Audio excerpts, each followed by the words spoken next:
Okay, let's go ahead and get started. Welcome everybody to the next installment of the Distinguished Lecture Series sponsored by the Computer and Information Science and Engineering Directorate at NSF. My name is Rance Cleveland, and I'm the Director of the Computing and Communication Foundations Division within CISE. And it's my great pleasure to introduce our speaker today, Professor Nancy Lynch from MIT. I debated how to frame my introduction because I have to admit that Nancy's been a fixture of the research community as long as I've been aware of computing research. And so I thought I would start with maybe a little personal note in that regard. So I started graduate school, and I'm hesitant to admit this, but in 1982, and the year is important because in 1982, Nancy and her co-authors published what I think is the most influential paper on theory of distributed systems. So I was a young graduate student and sort of trying to work my way through the research literature. I was reading a lot of papers and understanding almost none of them. And I remember coming across this paper in probably 1983 or so, and reading it and not really understanding it, but understanding that I'd better understand it because there was something deep and fundamental in the impossibility result of consensus that was proven in that paper. Well, little did I know that that this paper would lead to other papers and other papers and other papers, a lot of them by Nancy, that laid the firm mathematical foundations for understanding distributed computation.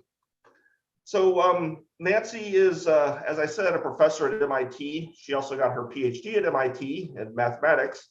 Before that, her bachelor's, her BS, and also in mathematics, Brooklyn College. And she's been at MIT for a number of years, supervising students and conducting truly fundamental and important research in the area of distributed systems. She's won every award that I can think of in the theory of computing community. If I were to list all of these, I would use up most of the hour. And I know you're here to hear her talk, not hear me talk. I will say that she's won at least one of these awards twice. She's also an ACM fellow and a member of the National Academies of both Science and Engineering. I think I'll conclude my introduction with another sort of little aside.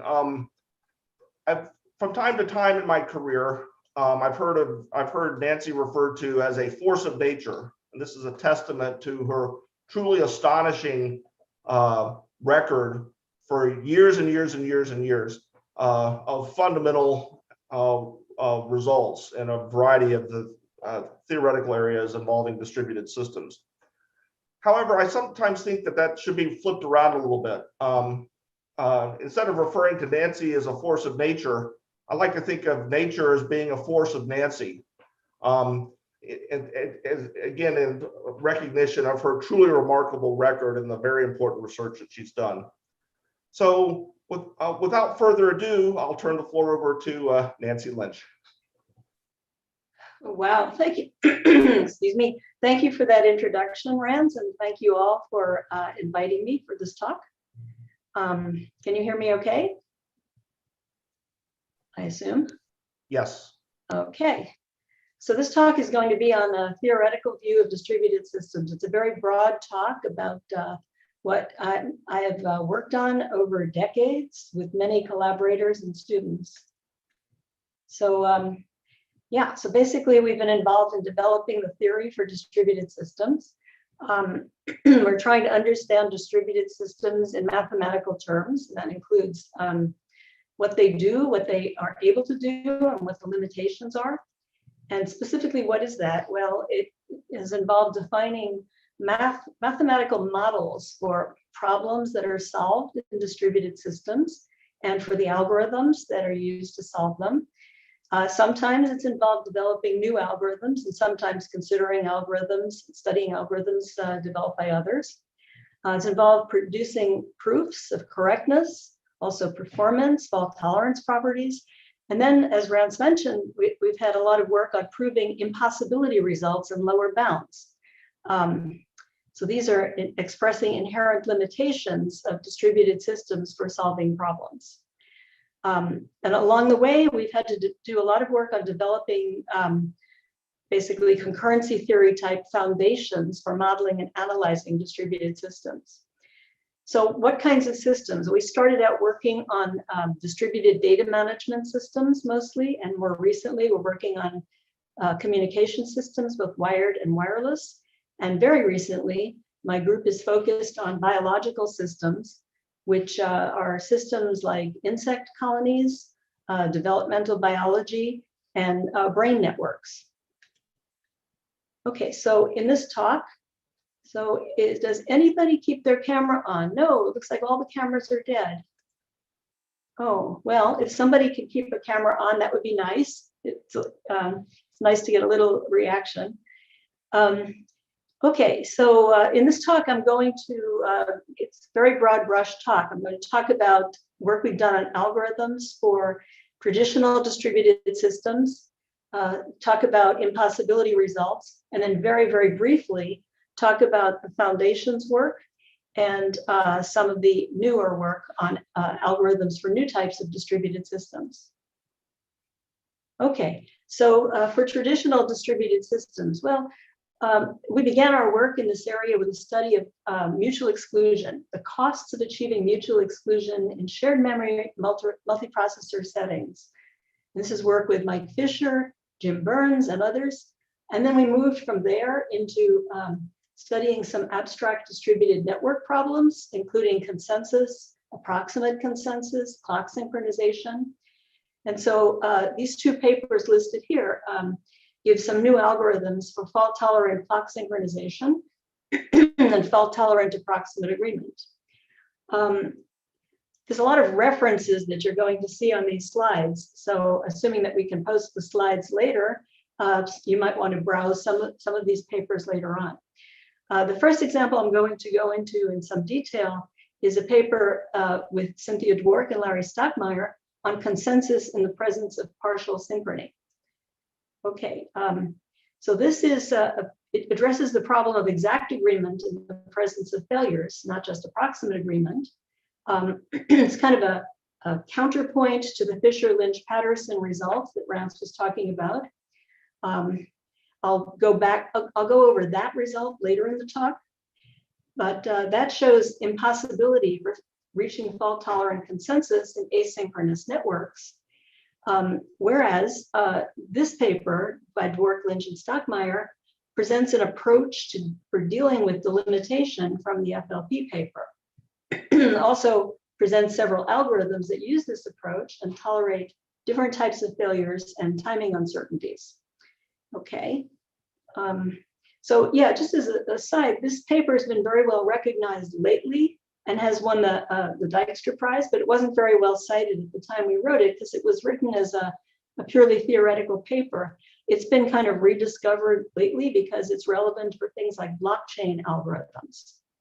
Okay, so I'll start with some excerpts from the award citation for the Dijkstra Prize. This was written by Dalia Malki. So the idea is that this paper is introducing a bunch of models for partial synchrony between synchronous and asynchronous. And these are models in which the consensus problem is solvable. The claim in the citation is that this provided practitioners with the right tool for building fault-tolerant systems. The key is that the safety properties are maintained at all times, despite the impossibility of consensus. And progress, the thing that gets weakened is the progress condition. That's facilitated not always, but just during periods when the system is stable. Okay, and then Dalia goes on to say that these are the pillars on which modern fault-tolerant systems are built. Okay, so just a quick review, distributed consensus. You have a bunch of processors in a distributed network that have to agree on a value. Every processor starts with some initial preference, and they have to agree on some value. But some of the processors might be faulty. people have studied different kinds of failures. The key conditions are everybody has to agree. And if all the processors happen to start with the same initial value, that's the only allowed decision value. Yeah, I mean, this condition is sometimes strengthened to say that any decision in any case must be somebody's initial value. And of course, we also want the algorithm to terminate. We'd like all the non-faulty processors to actually succeed in reaching agreement. So this problem arose originally in two places. It was the database commit problem studied by Jim Gray way back, and the Byzantine agreement problem, where the agreement was on aircraft altimeter readings. That was by Pease, Shostak, and Lamport. Okay, so what does the paper do? It considers a variety of partial synchrony models and a variety of failure models, gave algorithms that always reach agreement, always guarantee the agreement and validity properties, but termination is guaranteed in the case when the system's behavior stabilizes. Okay, so if the system stabilizes for long enough, then we guarantee that agreement is actually reached. So I'll actually go into some detail. The key algorithmic ideas are different processors try to take charge of reaching agreement.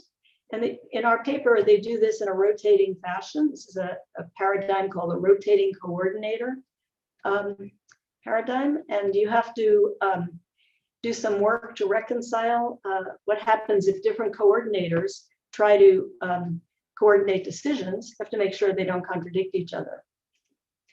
Okay, so here's just a sketch of how it works. Let's look at the simplest case where you have synchronous rounds and just simple stopping failures. So we have messages that could be lost, but after some time, we assume that all the messages get delivered in a timely fashion.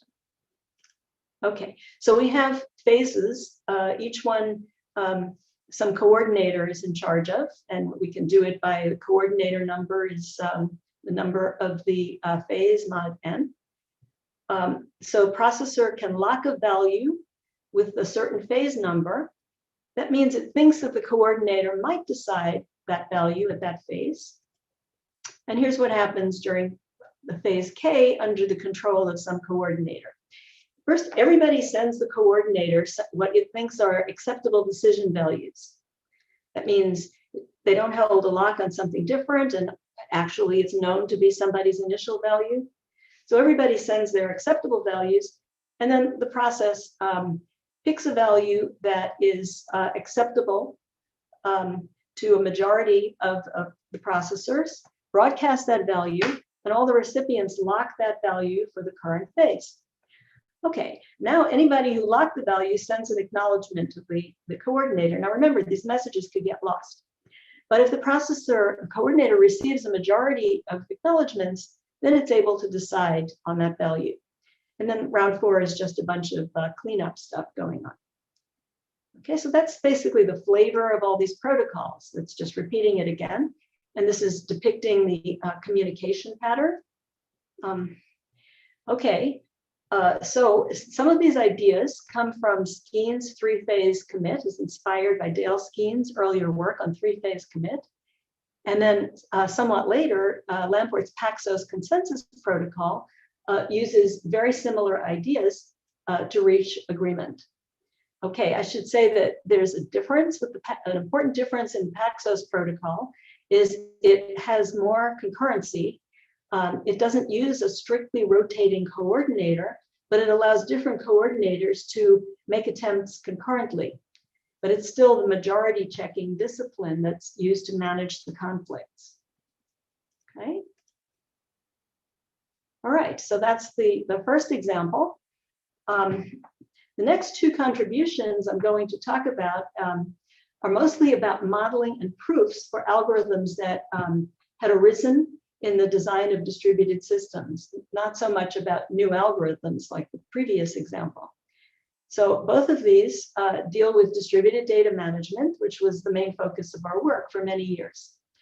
After that, I'll look at one more algorithmic contribution that I like. It's called the Rambo algorithm, which is designed to implement atomic shared memory on a dynamically changing platform. And that can be regarded as another precursor to blockchain style algorithms. Okay, so let's look at concurrency control algorithms for nested transactions. Okay, so yeah, so my collaborators and I spent several years, mostly in the 80s, trying to use theoretical approaches to understand and generalize and prove correctness of concurrency control algorithms for implementing atomic transactions. It's a central problem of distributed data processing. Okay, mostly that work had been done by systems people, and there was not all that much theory yet. So some more background. Transactions. Okay, well, a transaction, you probably know, you can think of it as a sequence of operations, typically just read and write operations that are supposed to appear as if they're executing as one indivisible unit. And then a collection of transactions are supposed to appear to execute in some sequential order. Concurrency control just refers to algorithms that are used for implementing atomic transactions. So the main leader in this field, and we began, was Turing Award winner Jim Gray, and Bernstein and Goodman followed on, beginning work on an abstract formal theory for some types of transactions. Okay, then there were a lot of systems papers that had implementing algorithms represented and little theory there. Oh yeah, I didn't mention, but the extensions of transactions to the nested case, that was done by Barbara Liskov, another Turing Award winner. She extended the idea of transactions to allow them to have a nested tree structure where transactions have child transactions, all the way down to leaf transactions. And any transaction could abort during an execution, and then its parent can accommodate. It could learn about the abort and react by, for example, trying something else. And the key condition there is that every set of sibling transactions should execute in some order. Each sibling should appear atomic.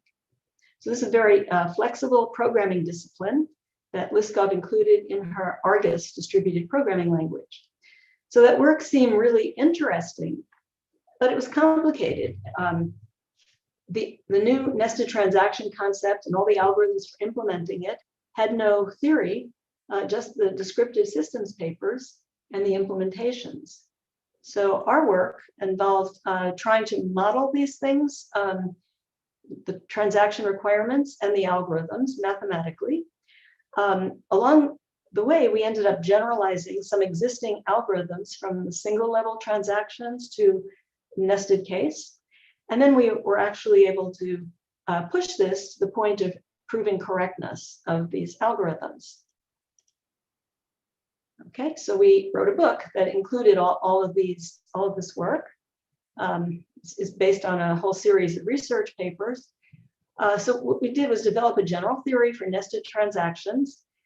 It included an atomicity theorem that provided one method for proving correctness of concurrency control algorithms. It's kind of a compositional method.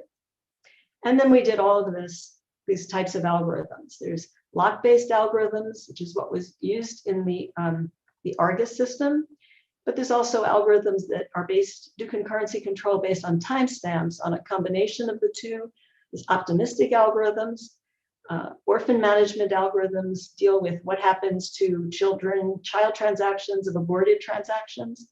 And there's algorithms that involve replicated data. We did all this in terms of a mathematical framework called IO automata. So we developed a model for asynchronous systems with interacting components. And this was being developed at around the same time, but we were able to use that as the basis for all of this modeling and verification. So what I've learned is that recently the effort of verifying at least safety properties of complex systems of this sort has become quite popular in systems communities. Some of that work involves not mathematical proofs of the sort that we did, but code level verification using interactive theorem provers. So our work is different. is that it's based on abstract models, and our proofs are mostly by hand. Of course, abstract proofs could also be done with theorem provers, and we did a few of those. Okay. All right. So following the same style as for our nested transactions work, we studied other algorithms in the distributed data systems database community. Again, trying to understand how they worked in a mathematical way and prove their key properties. So here's the next work that we did. We tackled the notion of distributed shared memory, which is basically a shared memory abstraction implemented in a distributed network. We focused on a system called ORCA, which was developed by Ball, Kaschak, and Tannenbaum. The ORCA system included some interesting algorithms to achieve distributed shared memory, but the algorithms were kind of complicated. It wasn't obvious that they were correct, or why they were correct, so it seemed like a good subject for theoretical work. Okay, so what did we do? We considered an algorithm to implement sequentially consistent read-update shared memory using a basic communication service that had a combination of broadcast and point-to-point communication. This was as in the Amoeba operating system. So this algorithm was based on the ORCA system, which was used for writing applications for clusters of workstations. So ORCA divided up the work into two parts. It first defined an abstract multicast channel, which has very strong ordering and causality properties. And then it implemented sequentially consistent memory over an arbitrary multicast channel using a partial replication strategy. You had copies of the data at some of the nodes. You can read any copy, but you have to update all copies. And they also implemented the multicast channel over their basic broadcast and point-to-point communication services using a protocol that's based on sequence numbers. Okay, so what did we do? Well, we specified the message delivery and the ordering requirements of a multicast channel mathematically. Okay. Then we defined an algorithm like theirs, a sequence number-based algorithm to implement the multicast channel over basic communication services. And we tried to prove the algorithm correct, but it didn't work. We discovered an algorithmic error in the ORCA implementation. It was something subtle. They didn't piggyback certain needed sequence numbers on some response messages. Okay, the error was fixed in the algorithm and in the actual system. It also had to be repaired. In fact, the system developers were very surprised that this bug was found using theory. They were kind of skeptical of the theoretical efforts at the time, but yes, trying to do a proof unearthed the error. And then, of course, we could complete the proof. Okay. So, all right, so this is what I just said. We defined this algorithm and proved it correct. And then for the higher level, we defined then a version of the partial replication algorithm to implement the sequentially consistent memory over the multicast channel, which is a generalization of the ORCA algorithm. And we developed a proof technique, a little bit new, for proving sequential consistency. And that was all based on IO automata, composition, abstraction techniques. The things that we were studying in terms of basic foundations for concurrency were exactly what we were using for proving these real algorithms. Okay.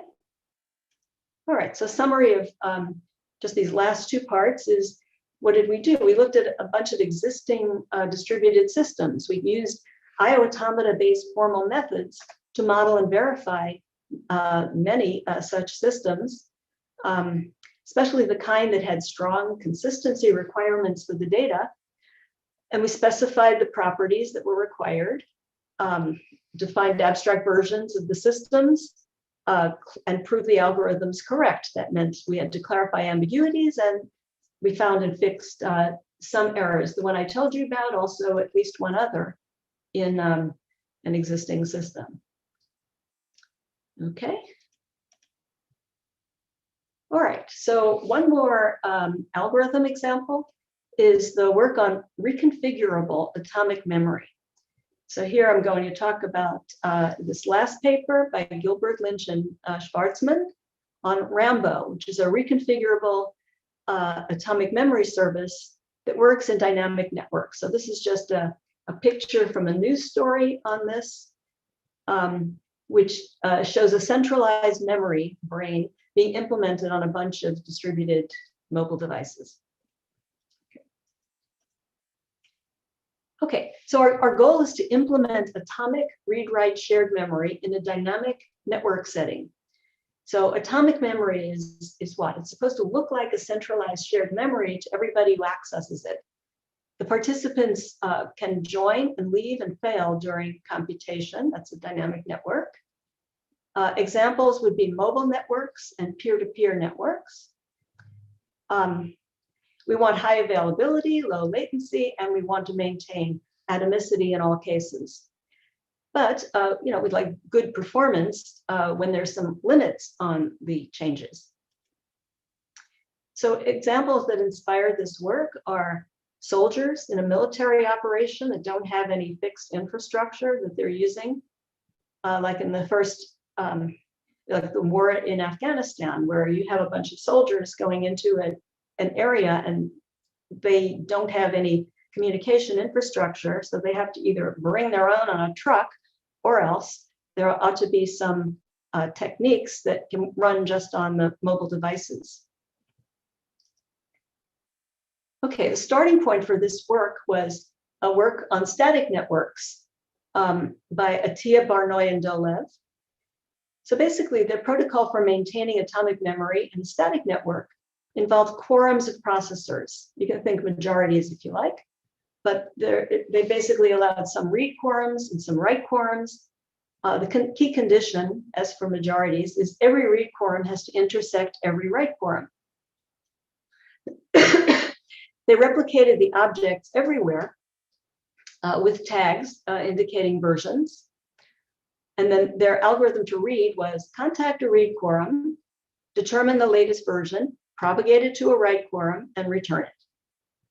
To write, you contact a read quorum to determine the latest tag, choose a bigger tag, and write your value with that tag to a write quorum. Okay? So they're both these sort of two-phase protocols. You can optimize so that you don't need to always propagate for a read. That saves some communication and time. So in this algorithm, the nice thing is that the operations can all proceed concurrently, and they can interleave at a very fine granularity, just the individual sends and receives. And yet you still get atomicity out of the entire algorithm. Okay, so now the Rambo algorithm, inspired by this one. Okay, first of all, Rambo stands for Reconfigurable Atomic Memory for Basic Objects, which is read-write objects. It also stands for soldier in a military setting, but whatever. The Rambo is going to it's going to be similar, but now it's going to use separate configurations. Each configuration has a set of members, which are just some set of processors, and has read quorums and write quorums. Okay, so instead of just having one configuration, as in the Atiyah, Barnoy, Dolev algorithm, now you have a set of possible configurations. Okay, the objects are replicated now, not everywhere, but just at all members of a configuration. The reads and writes just access quorums of that configuration. And that works the way it did in ABD, Atiyah, Barnoy, Dolev. And that's fine at handling small and transient changes. But if you want to have more permanent changes, you have to reconfigure to a new configuration, which means moving the object copies to members of the new configuration. Okay, so the algorithm at a high level is just divided into the main algorithm that does all reads and writes and handles the new configurations, and a reconfiguration service that basically determines the new configurations. The reconfiguration service just supplies a consistent series of configurations, and it can be triggered by, some external administrator decides now it's time to start a new configuration. The main algorithm does all the other work. It handles the reading and writing of the objects, removes the old configurations, and then the reads and writes. The trick is that the reads and writes use all the currently active configurations. Okay, so instead of just trying to synchronize one configuration at a time, you might have some overlap, during which period of overlap, you simply have the reads and writes do a little extra work by using both configurations. Okay, so the reads and writes do a two-phase protocol that's like the ABD protocol, collect object information from read quorums. But now it's not just one configuration, it's all the currently active configurations. And then in phase 2, it propagates the latest object information to the write quorums of all the known active configurations. And you can have lots of reads and writes going on concurrently, just as in ABD. You get atomicity as before. And the termination is a kind of a fixed point condition, which involves a quorum from every known active configuration. So while you're doing this, new configurations you can learn about new configurations, and then you have to use them too. But at some point, you'll have a fixed point where you've satisfied the condition for every configuration you know about. And then you have this protocol to remove old configurations. Turns out that's also a two-phase protocol. It's kind of cute. In phase 1, for every old configuration, everything but the latest that you know about, you tell a write quorum of the old configuration about the new one. And you collect the latest object information from the old configuration. In phase 2, you just propagate that latest object information to a write quorum of the new configuration. Okay, so now you have reads and writes and garbage collection all going on concurrently, interleaving at a fine granularity, and you still get atomicity. So it's kind of a neat algorithm. Okay, and then, well, what do you do about implementing reconfiguration? So that you can use consensus. Just use consensus to determine the successive configurations. That's a heavyweight mechanism, but we don't use it on every operation. We just use it for occasional changes of configuration. So you're not delaying the read and write operations. Okay. And you can implement consensus using the DLS paper or Paxos. And all this used IO automata again, actually a timed version of the IO automata model that took into account time delays, takes into account time delays.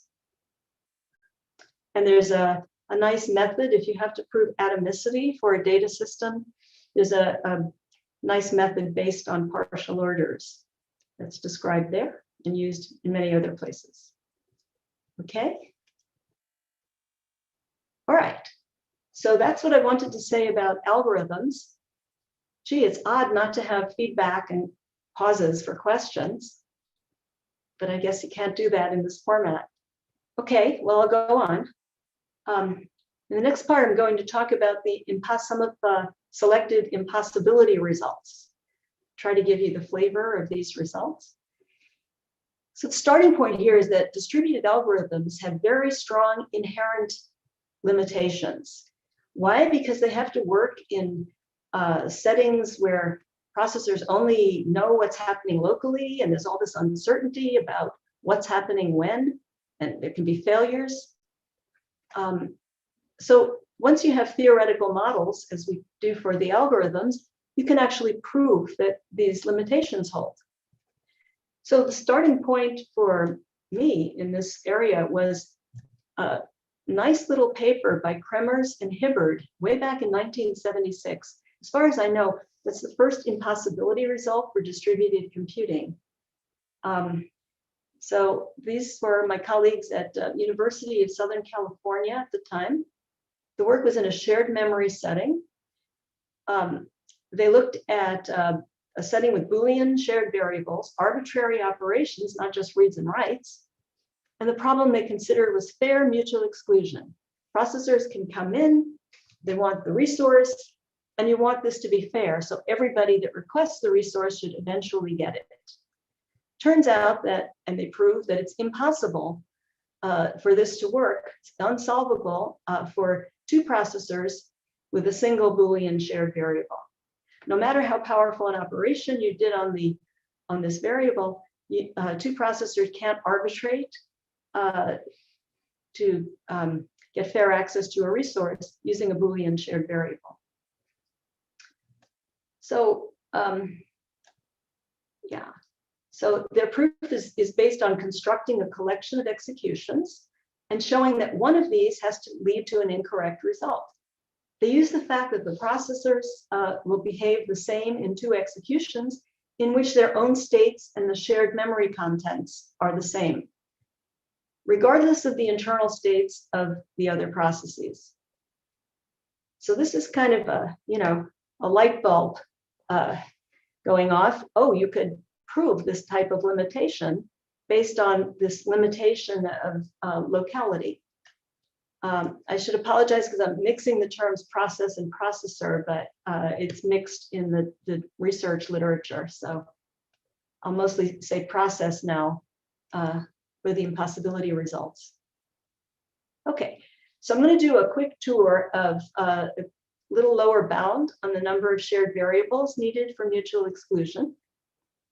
And then I'll look at lower bound on the time to reach consensus. And that's warming up to the FLP result for the impossibility of distributed consensus in asynchronous systems. Okay, and then if there's time, I'll talk briefly about the CAP theorem, which is somewhat more recent.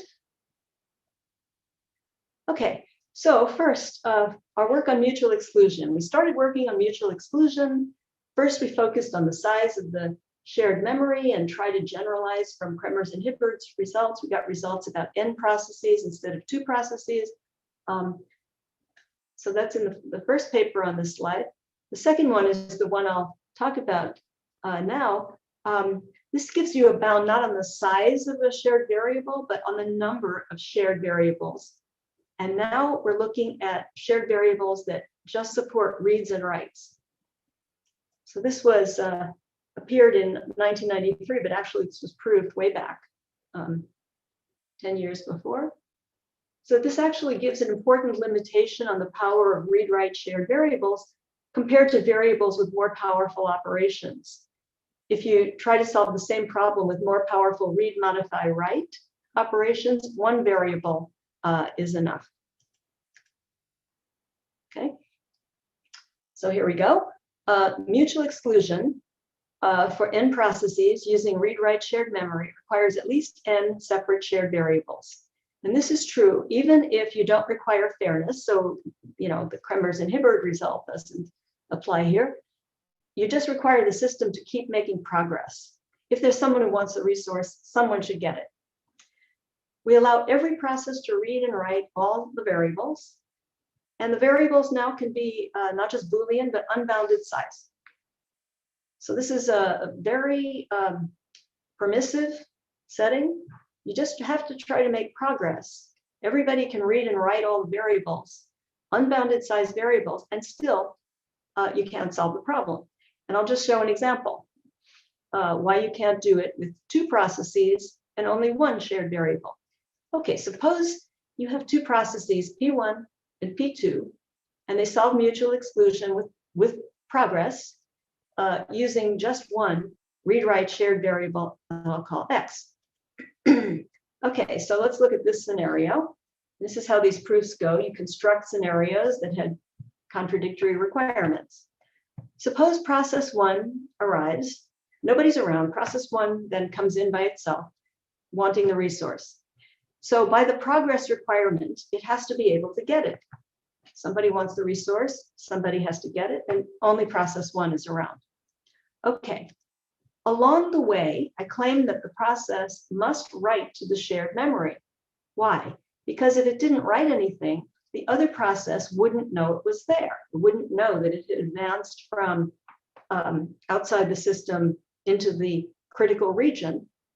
So if process 2 then came in, it should be able to get the resource because it thinks it's alone. And then they both have the resource that would contradict mutual exclusion. Okay, so here's a picture. Process 1 arrives. It has to write to the shared variable, and then it has to eventually get the resource. Okay, so now let's consider an execution in which process 1 pauses right here, just before when it's ready to write. It's in a state where it's about to write. And at that point, let's let process 2 arrive. And it arrives just when process 1 is paused. Process 1 hasn't written, so process 2 thinks it's alone. And it gets the resource because it can't see process 1 at all. Along the way, it has to write the shared variable, same reason as before. Okay, so it comes in, gets the resource, and now at this point, so we're just looking at this branch of the execution. At this point, let's let process 1 resume. The first thing it does is to write the shared variable. But what does it do? It overwrites whatever process 2 wrote there. So now process 2's presence isn't visible any longer. Okay, so it overwrites whatever process 2 wrote there. And then process 1 can't tell process 2 is there. So it will behave exactly the way it did in the original execution, advancing and getting the resource. It will overwrite, and then it gets the resource. And at this point, you have 2 processes in the critical section, and you violated the mutual exclusion condition. Okay, at this point, I usually look to see if people are more or less following, but I can't see any of you, so oh well. Okay, so it's a contradiction. If more processes, you need more variables. And it's the same kind of argument. For n processes, you need n shared variables.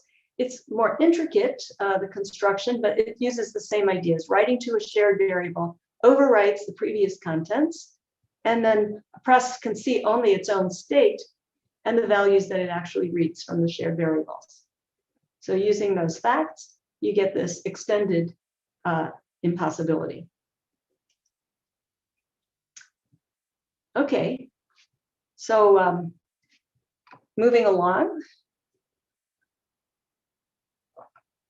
I'm going to look at 2 results on consensus.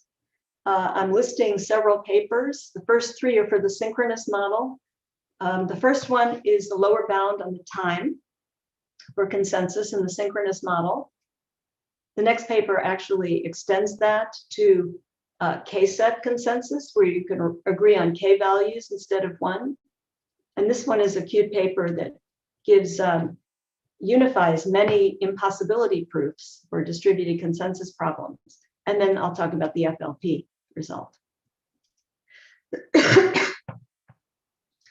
Okay, this is just the same slide as before, defining the consensus problem. Recall, everyone starts with a value. They have to agree on a value in the set, and they have to satisfy the agreement property and a validity property that says if they all start with the same value, that's the only allowed decision value. Okay, so the lower bound on the number of rounds for consensus in synchronous systems.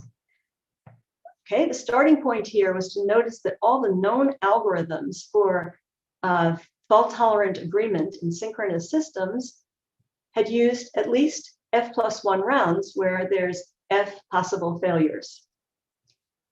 And so you wonder, why is that? Does that have to be the case?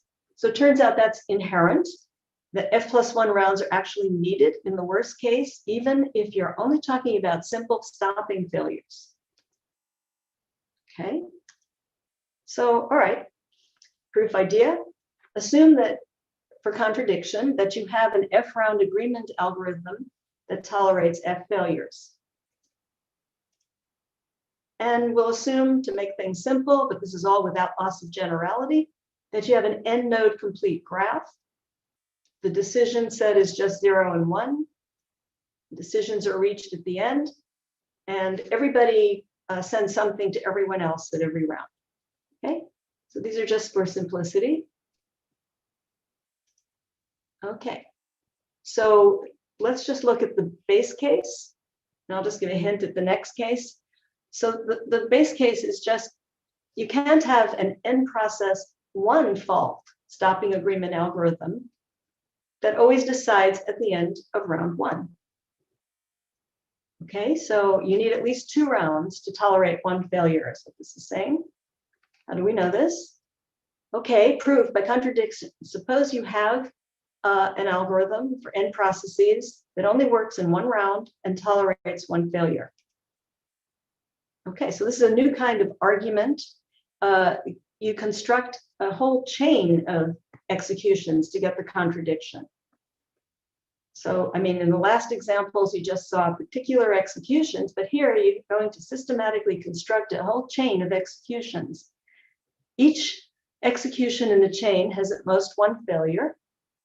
The first execution will be designed so that it has to have decision value 0, and the last one would have to have decision value 1. But any 2 consecutive executions in the chain are going to look the same to some process that's non-faulty in both of the executions. So what does that mean? It means that process has to decide the same in both of those executions. So those 2 executions must have the same unique decision values. So you're creeping your way from from a guaranteed 0 decision to a guaranteed 1 decision, but at every step along the way, you have to maintain the same decision. So you get a contradiction that way. How might you do this? Okay, start with an execution where everyone has input 0 and there are no failures. And end with an execution where everybody has input 1 and there are no failures. Okay, so here's everybody with 0 initial values. Everyone succeeds in communicating with everyone, and we know the final decisions have to be 0. So I'm going to try to work my way to a similar execution where they all start with 1. Okay, so I'll start with this initial execution. And now I'm going to creep slowly toward the other end of the chain. My first execution in the chain will involve removing the 1 message from process 1 to process 2. So that's missing here. Okay, so these 2 executions look the same to everybody except process 1 and process 2. So they're going to decide the same in both executions. So again, here, 0 is the only possible decision value. Okay, next execution. All right, now you can remove the message from 1 to 3. You still have processes that can't tell the difference between now of these 2, and so they will decide in the same way. Right? And finally, you remove the message from 1 to 4, and it's still indistinguishable to some non-faulty process. And you just keep going, but once you've removed all of process 1's messages, you have to do something else. You change process 1's input from 0 to 1. Now you can do that because process 1 isn't sending any messages. So no one else can tell the difference whether process 1 started with a 0 or started with a 1. Okay, so in one step we change the value. So now we can't, so now I want to change the value for 2, but I can't just start removing messages from 2. Why? Because we're only allowed to have 1 failure in each execution. And already process 1 has failed because all of its messages are missing. So now we can't just say, let's let process 2 fail as well. So instead, we first replace the missing messages 1 at a time until we get this kind of a setup where process 1 isn't faulty anymore, but starts with a 1, and everyone else starts with a 0. So now I think you can see the pattern. We do the same, play the same game to change the initial value of process 2, and then do process 3, and eventually we reach the end of the chain where everybody has input 1. tiny, tiny changes at every step in this chain maintain the decision value, because the consecutive executions look the same to someone. Okay. All right, so this continues. You have a second theorem that says there's no process, end process to fault, stopping agreement algorithm, in which everybody decides at the end of round 2. And you just have a more complicated chain. We're going to have a chain of executions. Now we're allowed 2 failures at each execution in the chain. Again, we start with all zeros and no failures, end with all ones and no failures, and maintain the property that each pair of consecutive executions is indistinguishable to some non-faulty process. Okay, so for example, how would we change the process 1's initial value from 0 to 1? Well, okay, we want to work toward killing process 1 at the beginning of execution so we can change its initial value. Okay. All right, well, how are we going to remove all of process 1's messages? We can remove all of its round 2 messages just the way we did before, one by one. But we have this little problem. We can't then start removing its round 1 messages, because suppose, for example, we removed the round 1 message from process 1 to process 2. It wouldn't look the same to anybody. Those 2 executions would not look the same to anybody, because removing this one message still allows process 2 to tell everybody about the failure. Okay, so you have this picture. Either the message is there and process 2 can tell everyone he got the message, or the message is not there and process 2 can tell everybody that he didn't get the message. So it's more complicated, and the trick here is just to use more steps to remove the round 1 message from 1 to 2, and in those steps you have to fail both process 1 and process 2. So part of this is removing all of P2's round 2 messages one by one and replacing them one by one. Yeah, I'm not going to go through any more details like that, but it's a more complicated chain involving 2 failures at each step. Okay. So, all right, finally, I get to the most famous result that Rance mentioned, reaching consensus in asynchronous systems. Excuse me. So the theorem is, in an asynchronous distributed system, in which at most one process may fail by just simply stopping without any warning, it's impossible for the non-faulty processes to reach agreement reliably. So this impossibility holds even if there's at most one process that ever fails and the fail process just stops. This is quite surprising. It seems counterintuitive, because if you have so many processes and we know that at most one is going to fail, then couldn't all the rest of them manage to ignore that process that might have failed, agree, and then later tell the remaining process what the answer is in case he hasn't actually failed? Certainly seems so, but that doesn't work. And the proof goes like this, by contradiction. Suppose you have a one-fault tolerant asynchronous algorithm that solves consensus. And again, we just use the problem requirements to show that something has to go wrong. Okay, the value set can still be just binary. Okay, so let's look at an execution now. It's not proceeding round by round. This is asynchronous. An execution now is a sequence of steps where in one step, one process gets one message, updates its state, and sends out a finite number of other messages which go on to the channels. Okay, they're not delivered yet. It's just somebody receives a message and sends a bunch of resulting messages. Okay, we can assume that every message that's sent eventually gets delivered, but we don't have any time bounds here. This is asynchronous. Okay, so this execution produces a sequence of configurations of the system, global configurations of all the processes and all the channels.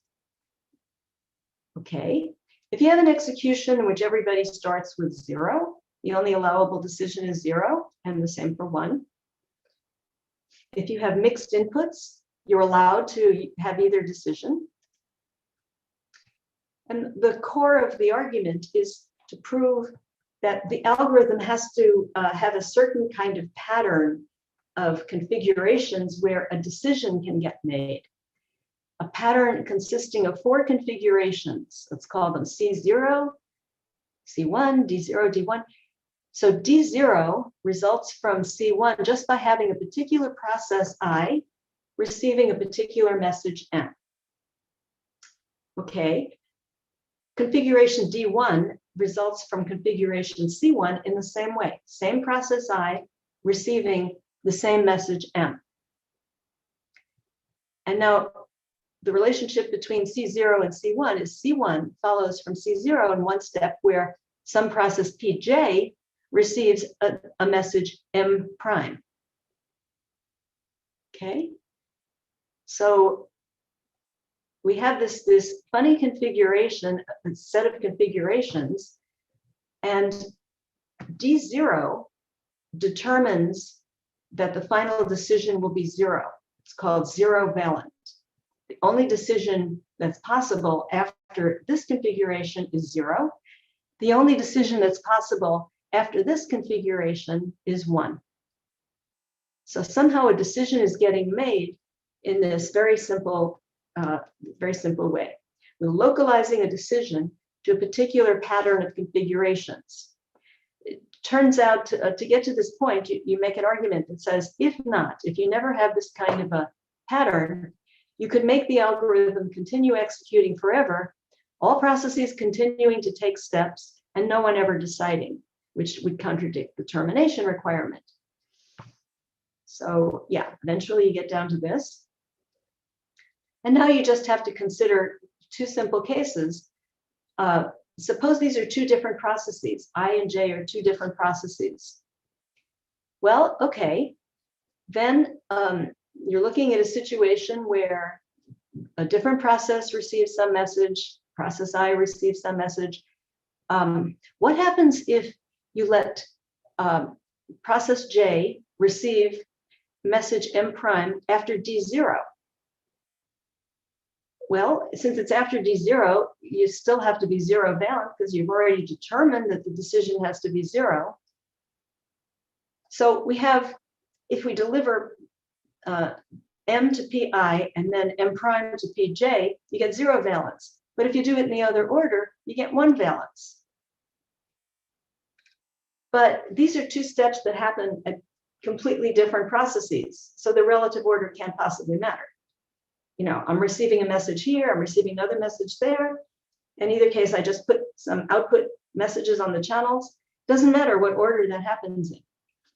So it can't be 2 different processes. So now you're down to a case where they must be the same process, I equals J. And the only thing that's happening here is I could be receiving one message M or a different message M prime. And somehow that's going to make the difference. But suppose you started from C0. So now the key is we have a failure to play with. We're trying to tolerate a single failure. So what you can do is just say, fail process I. Everybody else can take steps from this configuration. And we know that since you can tolerate the failure of this one process I, they eventually have to reach a decision. But if you apply that same execution from T0 or D1, you'll still get the same decision. But we know that anything after D0 is supposed to reach a decision of 0, and after D1 is supposed to reach a decision of 1. Other processes can't distinguish which of these cases they're running in because we're not looking at the internals of process I. We're just looking at everybody else. So this yields a contradiction because they can't distinguish a situation where they have to decide 0 from a situation where they have to decide 1. Okay, so I suggest if this looks kind of mysterious, that this is a paper you probably want to take a look at. Okay, now I'm supposed to finish precisely at 12. That's desirable. I think we have the Zoom, as it were, as opposed to the room until 12:30. But we would Okay. like to leave some time for questions. Well, all right. So I think I'll skip the CAP theorem part and probably the wireless network part, and just skip to something near the end of the talk. So here, the consensus, the upshot of this is it's a very important problem in practice. As I said, for database commit, for example, and the FLP result shows the limitations on the kinds of algorithms you can hope to find. Now, this problem has to be solved in practice. So what could you do? You could use randomness. You could rely on timing assumptions, or you can very carefully weaken the problem requirements so that you always have agreement and validity, but only require termination when the system behavior stabilizes. So that's what's in fact been done. Okay, so there's lots of other impossibility results that have been proved. I'm going to skip through the CAP theorem. Okay. Oh, foundations. Well, all of this is based on IO automata and things like that. So yeah. I'm not sure what to say about that. Maybe I've already said enough. These are papers to look at to review the IO automata framework. And this is just an example of a system described using interacting IO automata, implementing a higher level abstract component, also an automaton. This is illustrating composition and abstraction relations for automata. But we also did timed versions of this. There's a book about that. And probabilistic versions.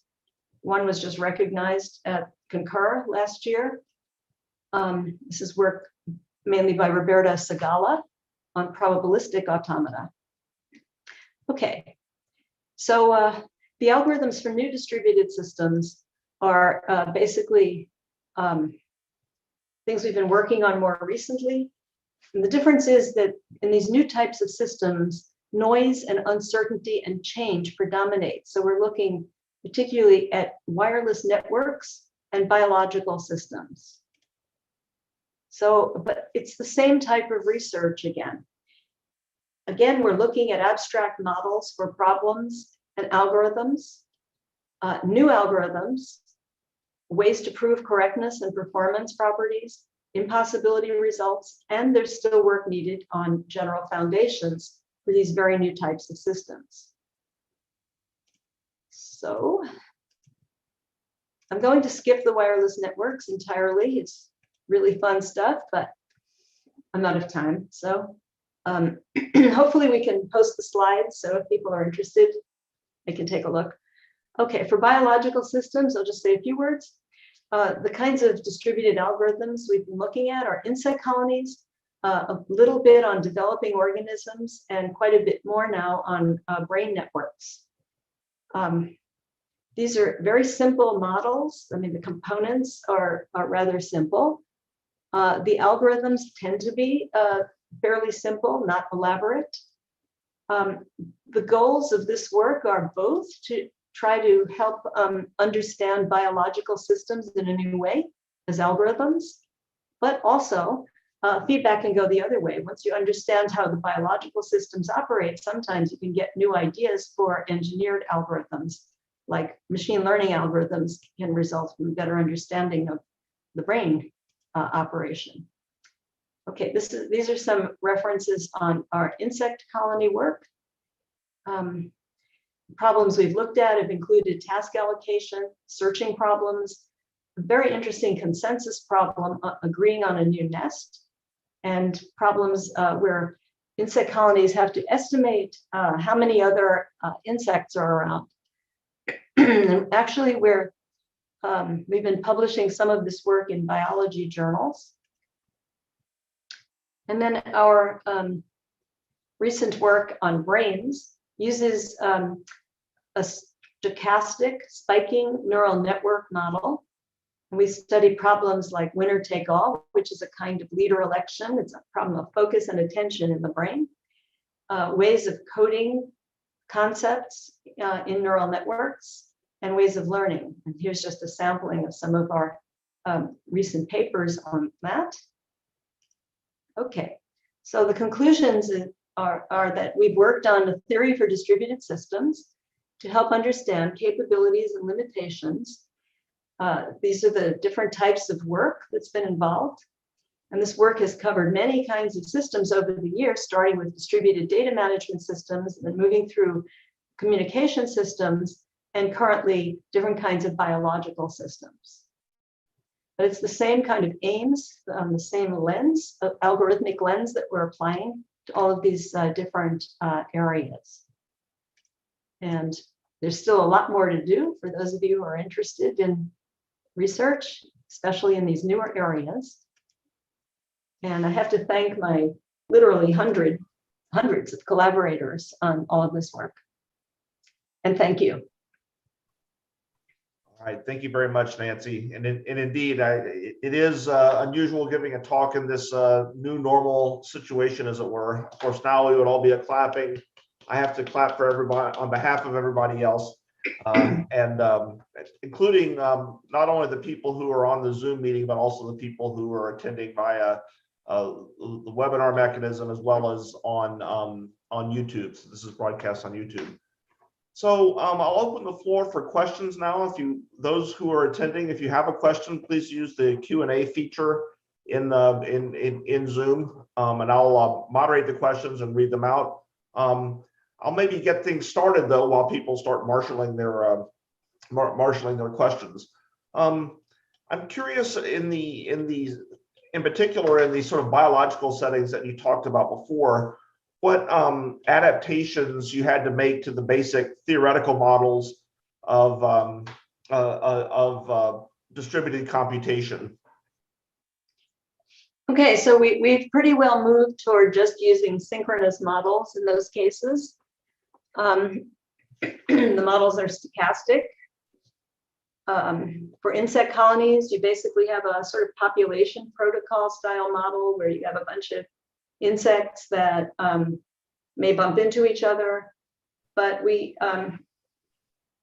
insects have a simple kind of state that could put it in different kinds of modes, and the modes would allow them to make certain decisions of the next action with certain probability. Their inputs correspond to what they see in their environment, as well as interactions with other insects. So yeah, I mean, it's a sort of agent-based model with some differences, but we stuck pretty much to keeping everything synchronous, just because insects and biological systems have really good notions of time. So there's no reason to think about, arbitrary race conditions as we did in the data system network kind of models. For brain systems, we're using, I said, stochastic spiking neural networks. So that's networks where you have firing that occurs based on accumulated potential from neighboring neurons. And for us, it's stochastic, so the firing isn't guaranteed to happen when you reach a threshold, but the incoming potential helps to determine a probability of firing. So, I mean, the probability automatically makes the algorithms noise tolerant, because if you're going to work with that type of probabilistic noise, you're going to be able to handle quite a lot of noise and uncertainty. Okay. So we have a question that came up on the Q&A from Eugene. Have you discovered any errors in biological networks? In real biology? No. Biology seems to work okay. I mean, there are certainly biology papers that show bizarre behavior on the part of real insect colonies, like ants that start walking around in a circle forever until they die. Yeah, I mean, these are simple state machines, and they have bugs. Bugs in a have manner bugs. of speaking, yeah. Yes. Well, in fact, I'm But I'm thinking not too, sure what it would mean to find mistakes in a biological system. They are what they are, I guess. right. And so there's a follow-up saying that that indeed he was interested in these sort of bizarre behaviors that emerge. Mhm. Um, Well, you can analyze that kind of thing. We haven't done that one, but yeah, I mean, you can by describing the insects as simple state machines, you can try to reproduce the behavior.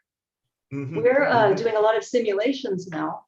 Rather than plunging right into proving theorems, we're testing out because there's a lot going on, and you also want to play with the parameter values. right, But right, once we get observed behavior, we try to prove it. right. I guess the other thing too, and in line with that, is that you in the case of biology, you also have this sort of great I don't know what the right word is, debugging engine and evolution that if too many ants start following each other in a circle, then the species is imperiled. Right.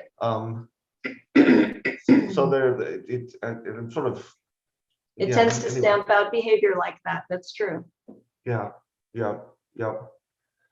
I had another, while we wait for more questions to come in, I had another question too. This relates to something you mentioned at the beginning of your talk about the 2007 Dijkstra Award paper that was, I guess, published in '88. Is that right? Am I remembering the? Mhm. And you alluded to the fact that the paper was sort of published and was sat dormant from a practical perspective until a decade or so later when it was suddenly picked up. Do you know what led the how that happened? What the story was behind I it? guess Because just obviously, people needing to build certain kinds of systems. Cloud Mhm. storage was a big thing, and they needed to, try to maintain correctness in the face of number of failures of some number of servers. I'm sort of guessing now. Right. I was Yeah, just I wondering mean, because if something sits for a while, a lot of times people just rediscover it or without realizing it, or rediscover something wrong or rediscover sort of an error, an erroneous version. I was just really intriguing and also encouraging to me that the systems people in this case were able to uncover and put to good use the results that you had proven. Well, this is partly because there are people like Dahlia Malki, Leslie Lamport, who span between the theory and the system. So they know the theory. And when they see the systems problem, they can call on some of the theory that they learned and apply it. Right.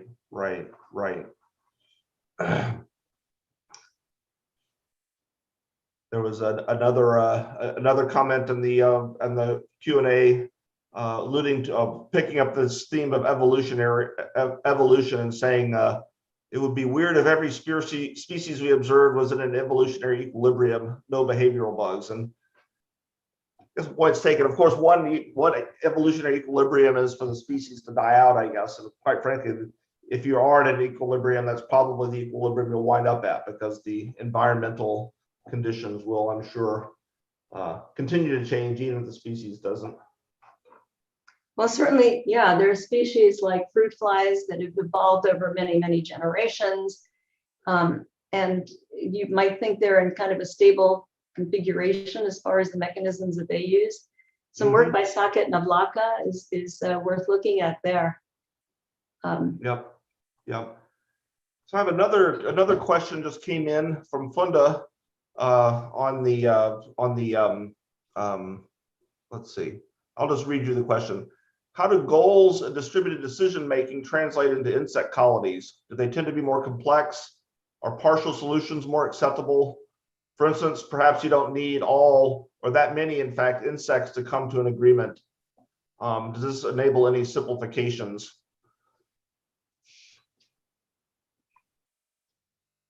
I would say yes, that you get algorithms with certain probabilities of failure. But so I'm thinking of an example that we're working on currently, and this is protocols that ants use to find a new nest. So this is a consensus problem, but it's a consensus problem involving random searching and trying to persuade, decide what you think is the best nest and trying to persuade others. And once you decide, then forcing others to follow you. Now, observing in the ant experiments, you observed a certain probability that this doesn't succeed within a short amount of time. So, that kind of probability may be unacceptable in an engineering system. Also, a lot of those errors are self-correcting. Like if you wait a day, all the ants will wind up in the same nest, whereas the initial execution of the algorithm didn't accomplish that. So yeah, I mean, they are noise tolerant and self-correcting, but there's new aspects like short time frame, it succeeds with a certain probability, much longer time frame, it succeeds with a higher probability. So we've been working with insect biologists on this project. And we just submitted a paper to Animal Biology, the journal. This is based on a simulator which acts just like real ants of a certain species and can mimic the observed behavior very closely that the experimental biologists have found. But now we get to play with the simulation and see what else we can make these species do. So just out of curiosity, what causes these decisions to be made that we need a new colony? Is there some sort of external environmental stress, or is it it's kind of like the experimentalist wrecks the nest. Okay, and so then the ants they are forced to go find a new nest. Okay, so then they're highly motivated to do so, presumably. Oh yeah. Mm-hmm. They do this in the lab. They also do it in the desert. We visited, that's another story. But we looked at some activities of ants in the desert. The people in Arizona study ants because they have quite a few local ants available for study.